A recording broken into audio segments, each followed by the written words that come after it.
오늘 여러분들과 함께 읽은 이 본문에는 지난 8장에서 왕을 구하는 이스라엘 백성들을 그들의 요구를 받아들여 왕을 세우기로 결정하신, 그리고 그 결정을 주도해 가시는 하나님의 일하심이 기록되어 있습니다. 하나님은 이스라엘의 진정한 왕으로서 또 영원한 왕으로서 계시기를 원했어요. 그러나 이미 마음이 돌아선 이스라엘 백성들은 다른 나라들과 같은 왕을 원했고 하나님이 그것을 허락하신 것이죠.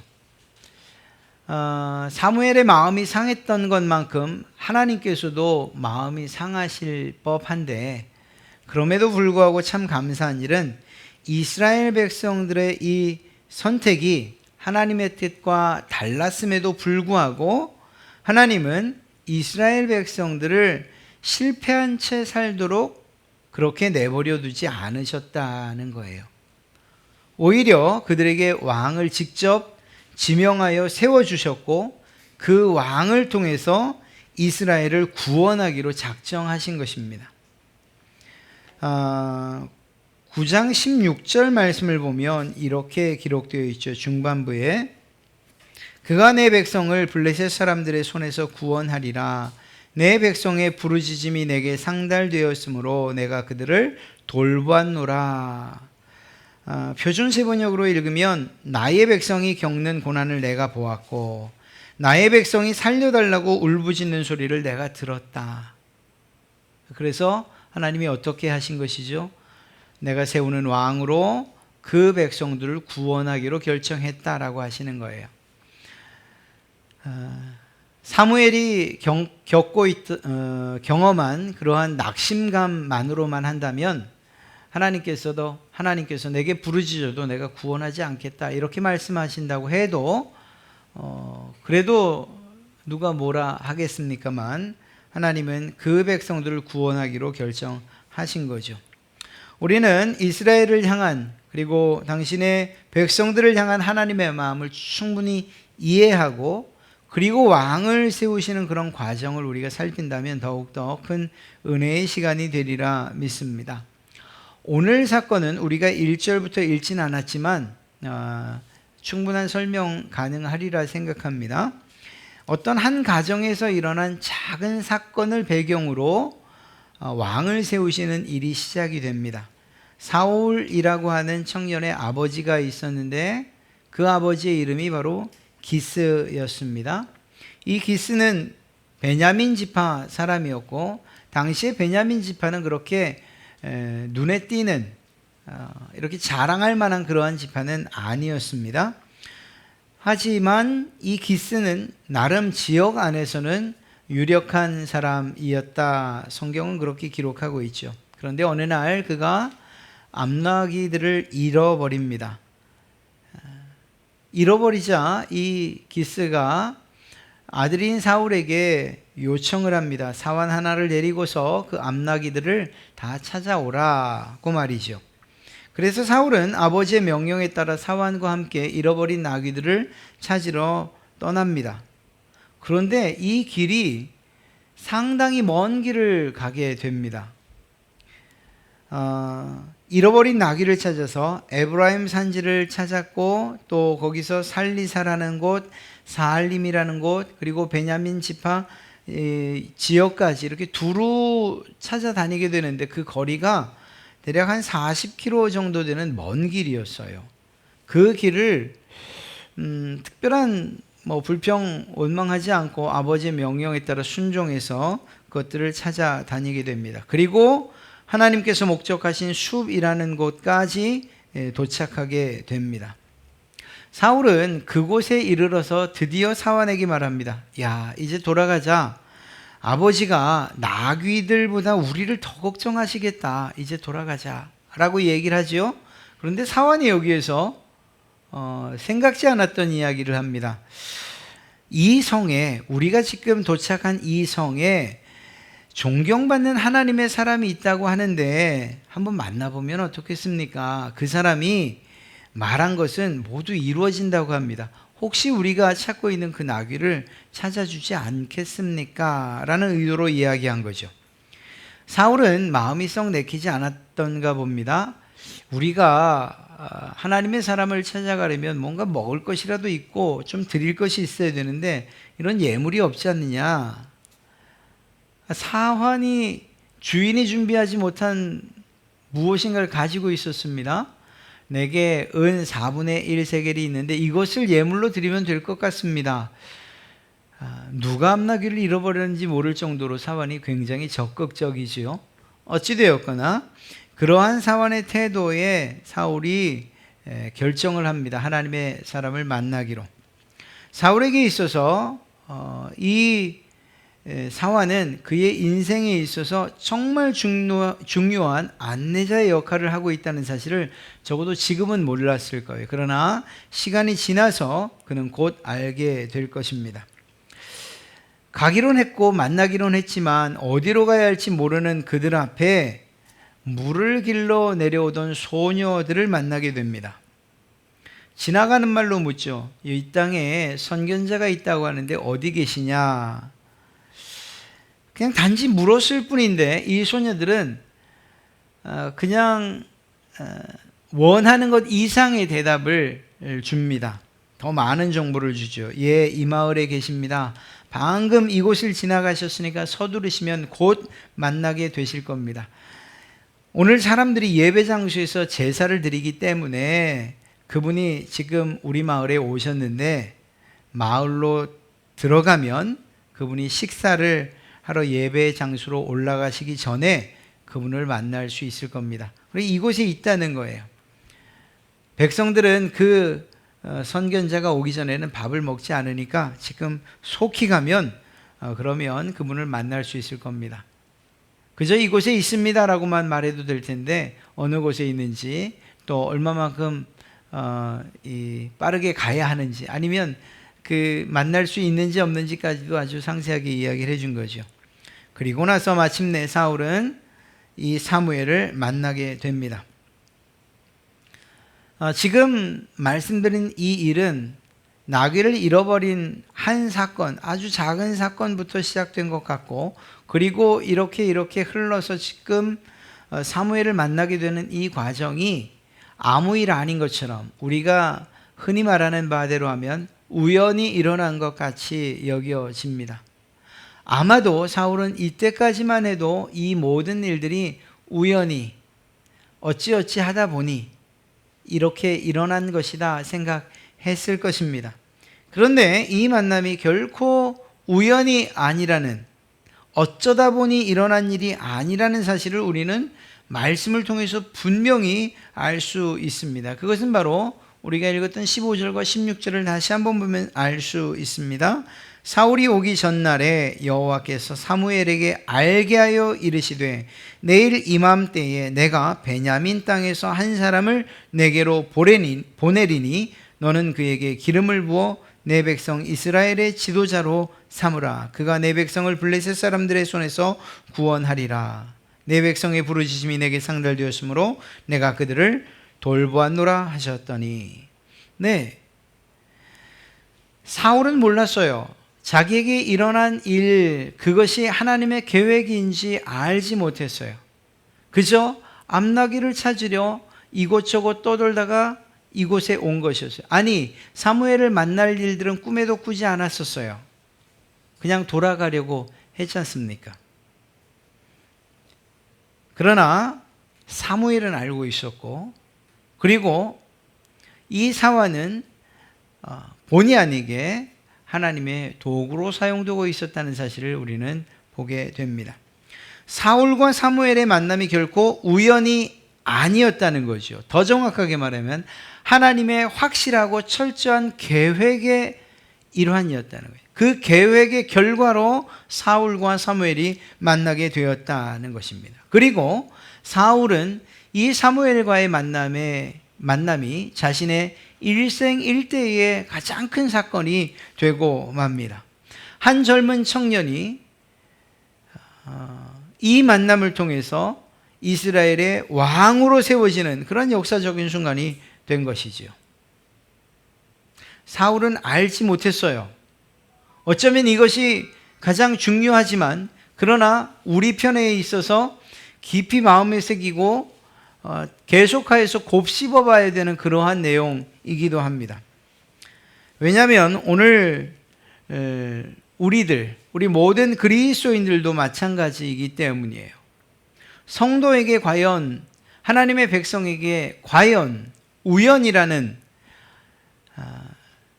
그저 뜻하지 않은 그러한 일들이 생길 수 있을까요? 그렇지 않다는 것을 이야기하고 있는 것입니다.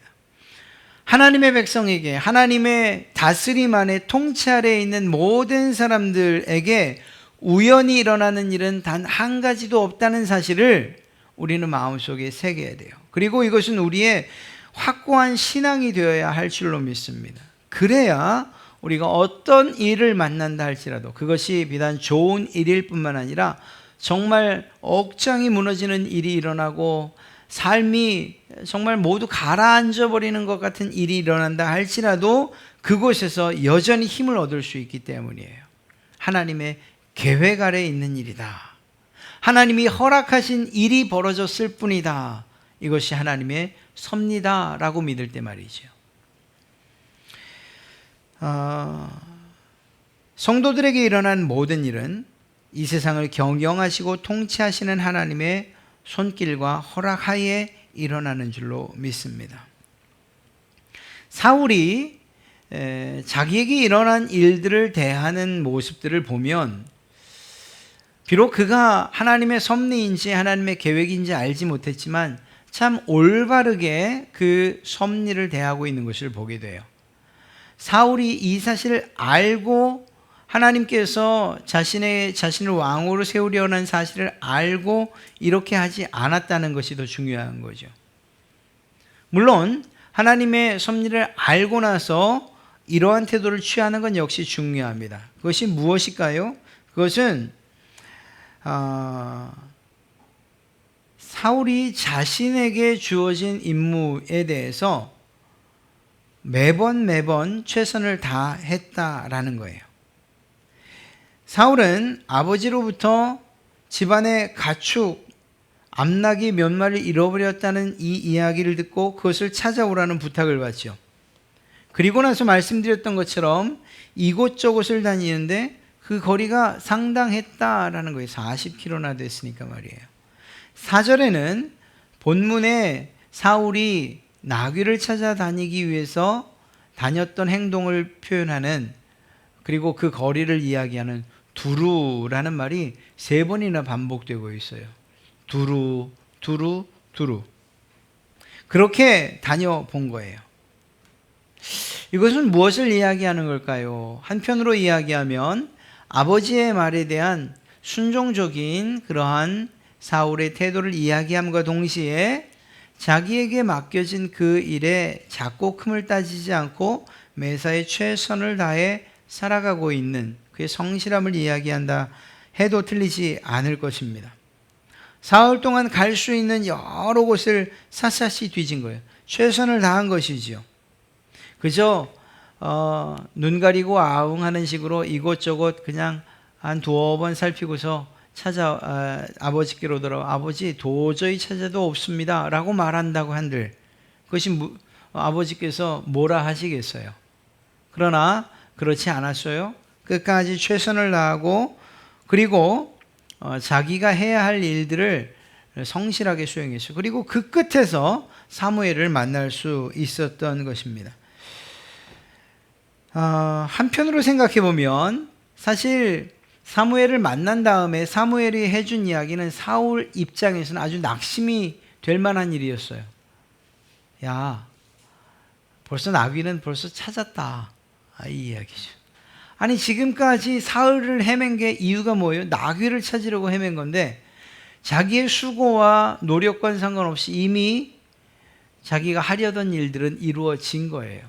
아버지는 오히려 돌아오지 않는 아들 때문에 걱정하고 있을 것이 분명합니다. 그런데 말이에요. 그렇게 보면 얼마나 허망한 일입니까? 나귀를 찾아다닌 그 3일의 기간이. 수고하고 수고했지만 그것이 헛수고가 된 일이죠. 사울에게 있었던 이 3일은 우리의 인생의 모습과도 같지 않은가 생각을 해봅니다. 세상에 많은 사람들, 아니 대부분의 사람들이 우리가 원하는 것을 찾기 위해서 수고하고 두루 찾아다니는 인생을 살고 있어요. 성공이라는 것을 위해서 때로는 공부를 하고 노력을 하고 그리고 밤잠을 설쳐요. 그런데 그것들이 얻어지는 때도 있지만 그렇지 않은 때가 더 많죠. 내가 원하는 방식대로 내 삶이 이루어지지 않는다는 것을 말씀드리는 거예요. 인생의 노력들이 그 진실했던 순간순간들이 허망하게 끝나버리는 것 같은, 그래서 무의미하고 또 때로는 차라리 이 시간이 없었으면 하는 그런 날들이 우리의 인생에 참 많다는 것입니다. 성실함이 없었어요? 아니잖아요. 성실하게 찾아다녔지요. 시간을 투자하지 않았어요. 아니 3일이라는 시간을 투자했잖아요. 그럼에도 불구하고 그가 처음 목적했던 바는 이루어지지 않았던 거죠. 그러면 흔히 우리 사람 입장에서는 이것이야말로 헛수고다, 헛살았다, 무의미하다, 이렇게 이야기되어질 수 있다는 거예요. 그리고 그런 인생들이 여러분이나 제 가운데에 참 생각보다 많다는 거죠.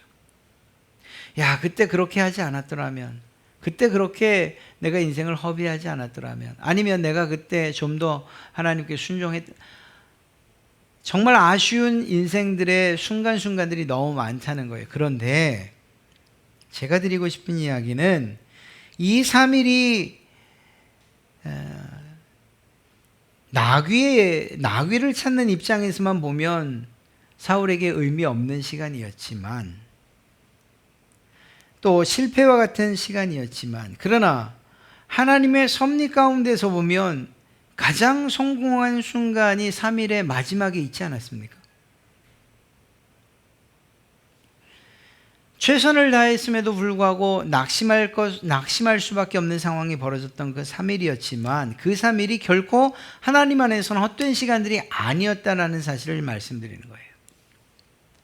그 3일의 끝자락에 사무엘을 만났으니까 말입니다.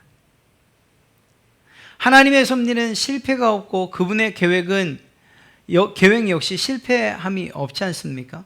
그리고 그 3일 역시 하나님의 이 계획 안에 그리고 섭리 안에 있었다는 사실을 우리가 믿어야 한다는 사실을 말하는 거죠.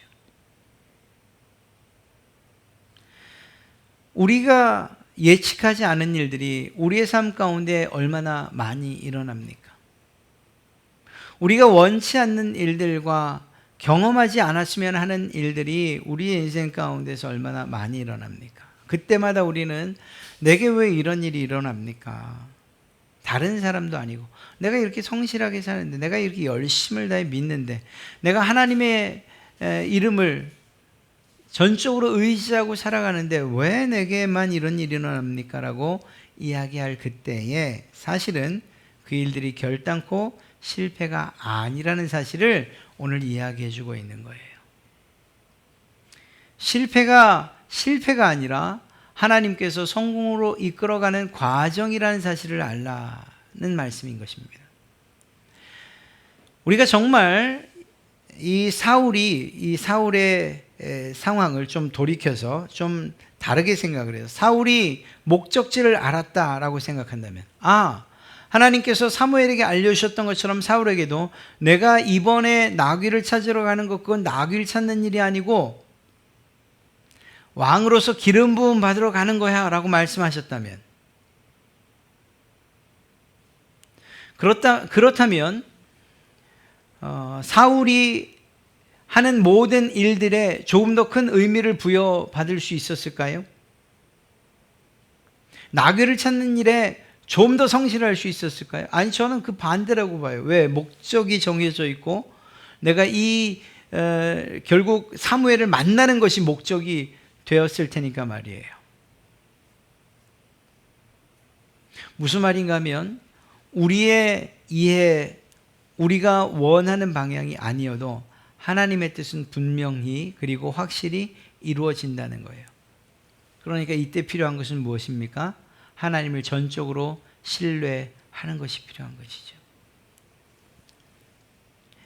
3일을 살고 있는 우리도 이러한 사울의 태도와 마찬가지로 매사에 성실하게 살아갈 따름이에요. 그리고 그 안에 하나님의 섭리와 하나님의 나를 향한 계획이, 우리 가정을 향한 계획이, 교회를 향한 계획이 있다고 믿는 이 믿음이 우리에게 필요한 것이지요. 사울은 자신에게 주어진 사흘 동안 최선을 다해서 앞나기를 찾았어요. 이것은 하나님께서 사울에게 일을 맡길 수 있는 자질을 테스트하는 것이라고 해도 무방하리라 생각합니다. 하나님께서 언제나 그렇듯이 작은 일에 충성한 자에게 또 다른 것들로 맡기시지 않습니까? 많은 것으로 맡기신다고 약속하지 않으셨습니까? 사울의 그 성실함, 이후에 어떻게 변하던 간에 지금 당장의 이 성실함은 하나님의 마음을 감동시키기에 충분했던 것이고, 그 하나님의 테스트를 통과하기에도 역시 충분하지 않았나 생각을 합니다. 우리가 사울처럼 모르던, 혹은 우리가 믿음으로 하나님의 섭리 가운데 있습니다라고 고백하던 간에 우리에게 필요한 것이 무엇인가? 성실함이 필요하다는 것을 말씀드리는 거예요. 우리의 삶에 최선을 다하는 것, 우리의 신앙생활에 최선을 다하는 것, 지금 최선을 다하는 것 말입니다. 내가 물질이 없으니까 나 돈 좀 벌어서 교회 가겠습니다. 아니요, 그것을 말하는 게 아니에요. 없으면 없는 대로. 내가 하나님을 좀 공부한 다음에 그 다음에 가서 말씀을 들어야 뭐 이해가 되고, 그러니까 좀 공부 좀 하고 가겠습니다. 아니요, 그것이 아니에요. 그냥 지금 있는 그대로. 내가 무엇인가, 내가 충족할 만한 조건이 채워지고 마련이 되면 또 다른 무엇을 하겠습니다가 아니라 그냥 지금 주신 이 모습 그대로 하나님 앞에 나아가서 최선을 다하는 것, 그리고 세상 가운데서 최선을 다해 살아가는 것, 가정 가운데서 내 목과 내 역량과 임무를 다해 가는 것, 이것이면 충분하다라는 것입니다. 그리고 그러한 성실함을 하나님께서는 아주 크게 보시고 인정하신다라는 사실인 것이죠. 하나님의 섭리를 믿는 자가 이런 방식으로 살아간다면 그것만큼 하나님께서 기뻐하실 삶이 어디 있겠어요? 사울은 지금 하나님의 섭리와 계획을 모르는 상태에서도 이렇게 살았고, 그리고 그 끝에 참으로 하나님의 놀라우신 복을 받고 있는데 말입니다. 하나님께서 내 삶을 인도해 가십니다. 통치하십니다. 다스리십니다. 내 삶은 하나님의 계획 가운데 있습니다. 하나님의 섭리 가운데 있습니다. 그래서 제가 매사에 최선을 다하겠습니다. 이러한 삶이라면 하나님께서 정말 기뻐하지 아니하실 수가 없는 것이요. 사울에게 있었던 것이 또 무엇입니까? 참 그런 점에서는 자신을 낮추고 또 그리고 부족하다고 말하는 이 사울의 성품이 적어도 이 초기에는 진실했던 것이 틀림없어요. 사환이 무엇이라고 말해도 주인 입장에서 가자라고 하면 끝날 것을, 자기와 지위적으로나 어떤 면에서도 비교가 되지 아니하는 사환의 말에 귀를 기울여요. 그의 눈에 자신의 눈을 낮춰 서로 같은 마음으로 그의 입장을 들어주는 거지요. 다른 견해였고 다른 생각이었지만 들어줄 수 있는 열린 마음을 사울이 가지고 있었다라는 거예요. 섭리를 알고 있는 우리가 만나는 모든 사람들이 하나님께서 여러분을 위해서, 여러분 한 사람을 위해서 준비해 두신 사람이라고 할 때에 그때 그 어떤 사람을 그냥 아무렇게나 혹은 무시하듯 대할 수 있겠어요? 여러분 주변에 하나님께서 여러분을 어떤 정하신 길로 이끌어 가기 위해서 여러분 주변에 많은 사람들을 두었고, 또 그 사람들 가운데에는 어린아이도 어른도, 많이 배운 사람도 그렇지 못한 사람도, 우리가 멸시할 만한 사람, 무시할 만한 사람도 옆에 두었다라고 생각한다면 누가 누구인 줄 알고 어떻게 그를 하대하거나 무시하거나 경멸할 수 있겠냐는 거예요. 눈에 보여지는 대로 저 사람은 권력이 있고 힘이 있고 돈이 있으니까 내가 존중을 해야지. 아이고 저 사람은 내가 얻을 것이 하나도 없으니까 별 볼 일 없어 라고 말할 수 있겠냐고요. 그럴 수 없다는 거예요. 어떤 사람이요? 하나님의 섭리를 믿고 있는 사람들은 그럴 수 없다는 거예요.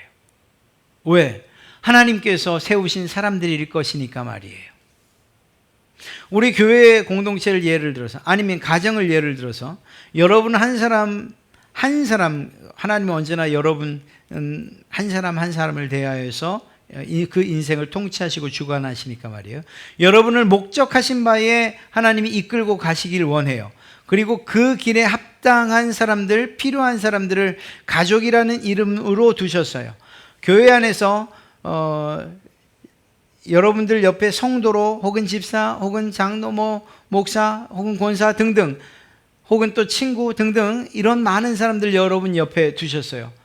하나님께서 여러분을 위해서 두신 사람들이라고 생각할 때에 누구를 무시하고 누구를 존중할 수 있겠습니까? 만약 그렇게 한다고 하면 그것은 결국 우리의 눈에 따른 결과일 뿐이에요. 하나님의 계획과는 무관하게. 사무엘이 비록 하나님의 뜻인지 알지 못했으나 성품상 그가 겸손하게 그리고 낮아질 수 있는 자였던 이것이 결국 하나님의 종 사무엘에게로 이끌고 갔던 점을 생각한다면, 모르고도 그랬다면 아는 모습으로 아는 우리가, 하나님의 섭리를 인정하고 믿는 우리가 낮아지고 겸손해지고 모든 사람들을 하나님께서 내게 필요하여 세우신 사람이라고 생각한다면 그들을 대하는 태도가 마땅히 달라지지 않겠냐 하는 거예요. 그리고 그렇게 하나님의 뜻을 함께 이루어가는 자로서 존중하는 그 사람을 하나님께서 당연히 기억하시고 또 그의 삶을 책임져 주시지 않겠냐 하는 것입니다. 하나님의 섭리를 인정한다면 우리에게 일어나는 모든 일들뿐만 아니라 그 일들의 중심에 있는 모든 사람들을 존중함이 우리에게 있어야 되는 거예요. 누구를 존중하듯이? 하나님을 존중하듯이 말이에요. 어리다고 무시할 게 아니고 어림에도 불구하고 그 아이를 통해서 우리에게 주시는 깨달음이 있고 내가 바른 길을 갈 수 있도록 그 계획을 벗어나지 않도록 하나님께서 섭리하신 그 길을 바르게 갈 수 있도록 돕는 사람들로 우리가 인식할 필요가 있다는 거죠. 그러면 결국 그들을 존중하게 되는 거예요. 이러한 사울의 겸손함, 그 겸손함은 이후에 사무엘이 네가 어떤 사람이 될 것이라고 이야기하고 난 다음에 그때도 계속되어집니다. 21절 사울이 대답하여 이르되 나는 이스라엘 지파의 가장 작은 지파 베냐민 사람이 아니니까 또 나의 가족은 베냐민 지파 모든 가족 중에 가장 미약하지 아니하나이까 당신이 어찌하여 내게 이같이 말씀하시나이까. 자기가 낮고 그리고 또 천한 그리고 더 나아가 미약한 존재라는 사실을 인정하지요. 그러니까 그가 누구를 하대하거나 홀대하지 않는 모습을 보게 됐어요. 그런데 좀 다른 얘기지만 베냐민 지파에서 왕이 나왔다. 이건 역시 하나님의 놀라운 지혜와 계획의 결과예요. 왜냐하면 당시 이스라엘의 남쪽은 유다, 북쪽은 에브라임이라고 하는 지파가 있었는데 그 세력이 정말 어마어마했어요. 아주 막강했어요. 그러니까 만약 이 두 지파 중에서 어떤 한 왕이 나왔다라고 하면 다른 지파는 결사적으로 반대를 할 수밖에 없어요. 그러니까 왕국이 통일되는 일은 있을 수가 없는 거예요. 그런데 이 첫 번째 왕이 베냐민 지파, 정말 이 큰 지파에서 보면 보잘것없는 미약한 지파에서 왕이 나왔다. 그래서 모두가 수긍할 수 있었고 또 하나 될 수가 있었던 거예요. 이게 하나님의 계획이고 섭리이죠. 낮은 자를 쓰러 사용하시는 이러한 하나님의 놀라우신 일하심을 우리가 볼 수 있는 거예요. 약한 자를 들어서 강한 자를 부끄럽게 하시는 그 하나님. 하나님께서 필요로 하시는 것은 갖춰진 실력이 아닌 거예요.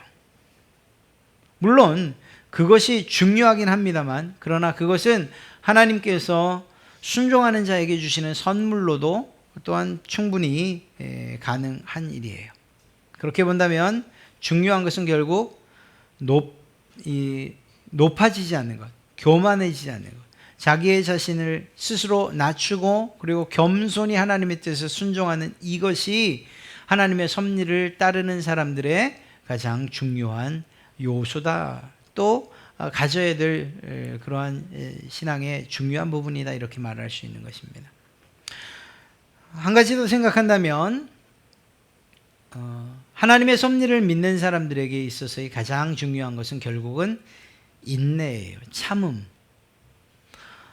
무엇을 이야기하고 있습니까?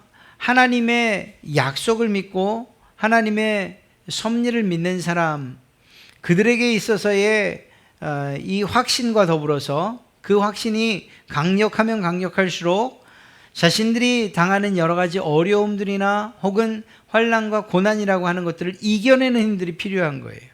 이 이겨내는 힘이 없다면 하나님의 섭리를 확신한다 하더라도 결국 쓰러지고 또 먼 길을 돌아갈 수밖에 없는 거죠. 하나님의 이 섭리와 그리고 계획을 확신하십니까? 그렇다면 우리에게 그 확신에 걸맞는 인내가 있어야 되는 거예요. 참음이 있어야 되는 거죠. 이 일을 통해서 결국 하나님의 일을 우리는 보게 될 것입니다. 우리가 이 섭리를 볼 때에는 흔히 우리의 살아온 날들을 되돌아보면서 경험하는 경우가 많아요. 그렇지 않습니까? 아마 사울도 왕의 자리에 앉은 다음에 그때 아버지가 암나기를 잃어버리지 않았더라면 내가 사울을 만날 수 있었겠나. 내가 성실하게 그것들을 찾아다니지 않았다면 사무엘을 만날 수 없었을 텐데. 내가 사환의 말을 듣지 않았더라면 등등. 되돌아보니 하나님께서 세우신 계획과 그분의 섭리 가운데 내가 살아왔다는 것을 알 수 있었을 거예요. 우리도 마찬가지예요.